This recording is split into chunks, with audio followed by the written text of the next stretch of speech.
Hello, my name is Tina Lopez, and I'll be presenting on the AOL Accounting Scandal involving the merger with Time Warner. America Online, also known as AOL, was founded in 1983 by Bill von Meister. The company initially started as a control video corporation, but that was only short-lived.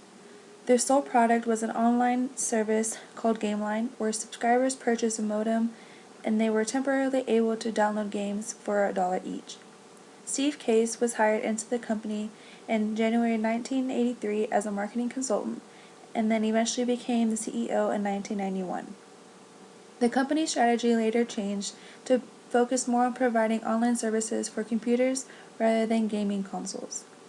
In 1985, Quantum Computer Services became the new name for the Control Video Corporation.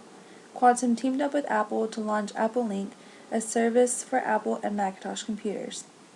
However, the two companies parted ways in October 1989, ultimately changing Quantum's service to America Online. In the early 1990s, America Online experienced rapid growth as one of the first pioneers of the Internet revolution. The quick expansion allowed the company to surpass its competitors, becoming the #1 Internet service provider by 1993. AOL continued its strong business by landing a deal with Microsoft in 1995. The deal combined the AOL software with Microsoft's Windows. This increased AOL's dominance even more, with over half of American homes subscribing to the online service provider by the end of the decade. Time Warner was founded in 1990 after the merger with Time Inc. and Warner Communications. Unlike AOL, Time Warner grew steadily throughout the 90s. Although the company adhered to a low-risk business strategy, Time Warner continuously pushed for new boundaries. They provided improved media developments to their customers, including HBO, which was the first ever premium service channel in 1991. Time Warner was also played an instrumental role in the global transition from VHS to DVDs.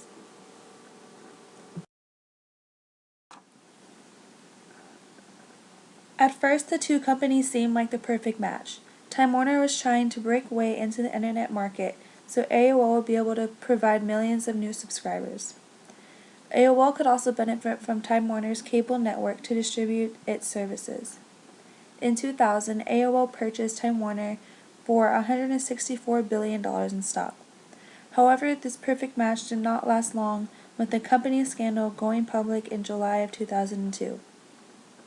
It was discovered that AOL and Time Warner executives boosted their advertising revenue by $1 billion. The executives recorded suspicious and bogus transactions to inflate the value of AOL stock while liquidating their shares to enrich themselves to a whopping $936 billion.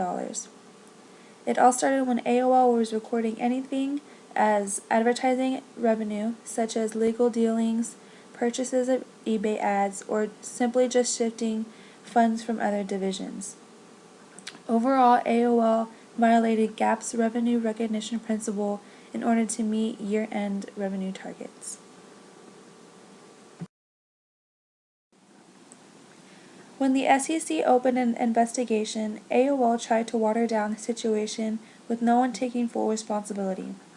Steve Case, who was president of AOL at the time, and other top executives denied any wrongdoings. The investigation concluded a few years after the scandal broke out into the public.